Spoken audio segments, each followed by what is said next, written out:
Така, тук ще отделя няколко минутки да поговоря за нещо, което не е свързано с гейминг. Ами именно нещо, което много ме дразни напоследък. Защо по дяволите? Има някакви Фейсбук, където си правят фалшиви профили. И качват някакви снимки на Tumblr, момченца, секси плейбойчета и се представят за тях. Здравейте, аз съм Остин, някой си там, живее в Нью Йорк и научих български заради моята приятелка Теди, обичам те, статус необвързан. What the fuck? Добре, извинявай малко, ама не знам как по дяволите малките момиченца ти се хващат на тези глупости, човек.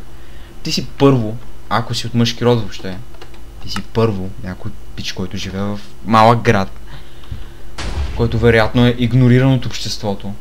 Такъв като мен, вероятно. Обаче си човек, който се страхува от това да се покаже. Аз обаче не съм такъв, аз съм пълен лайнар, обаче се показвам, защото е все едно, нали. Но това е ужасно. Ти се представяш за някакъв съвсем друг човек, моята система, разбира се, страхотната. Ти се представяш за някакъв друг човек и някакви малки момиченца ти се кефат. О, ти си толкова страхотен, искам да ми дадеш билет до Нью Йорк. О, искам да ти лапам 69. Това казват някакви момичета на 11-12. Чакайте малко, какви сте вие още не знаете дали ви се пика или ви се бебе. Въобще, защо се занимавате с такива неща да говорите? Аз като бях на вашите години, не стига, че момчета са по-перверзни. Като бях на вашите години, съвсем спокойно, не знам какво играх, дали съм играл нещо въобще на компютър, но си спомням, че силно до тогава вече съм про GTA. Да, играл съм вероятно GTA, разни такива игри съм разцъквал и съм играл на жмичка, гоненица и разни такива работи. А вие сега седите в Фейсбука, някакви 11-12 годишни, с извинение, дрисли. Но е наистина така.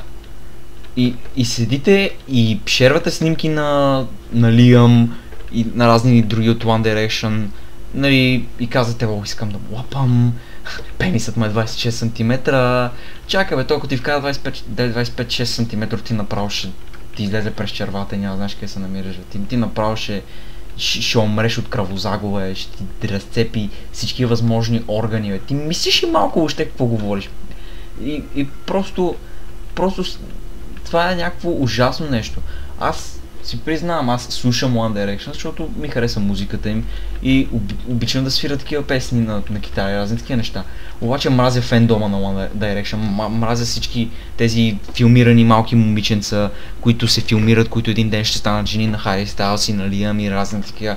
Престанете, никога няма стане това, спрете се филмирате, няма стане, просто престанете, мъкнете, слушайте шипаната музика и престанете.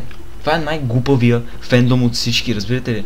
Просто, да, извинявам се отново за фенките и феновете на One Direction, които са реално нормални хора, които просто слушат One Direction, защото правят добра музика, а не защото те са богати, известни и искат да им лапат 26 см член на 69. Нали? Окей. Други фендоми, като феновете на Доктор Ху, феновете на Шерлок, феновете на Топ Гиър са съвсем нормални хора, които въобще не се занимават с такива неща. Фендома на Джастин Бибър е същата работа, нищо против Джастин Бибър няма. Нищо, всеки известен човек е вложил много труд, за да стане известен. Има хора, които не са вложили труда, просто са лизали задници, разбира се, има такива навсякъде. Но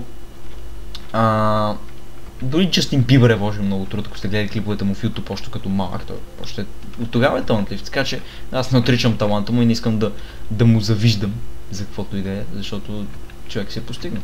Каквото се е постигнал и така. Но фенките на Джастин Бибър са някакви абсолютните дрисли майна. Престанете, просто престанете.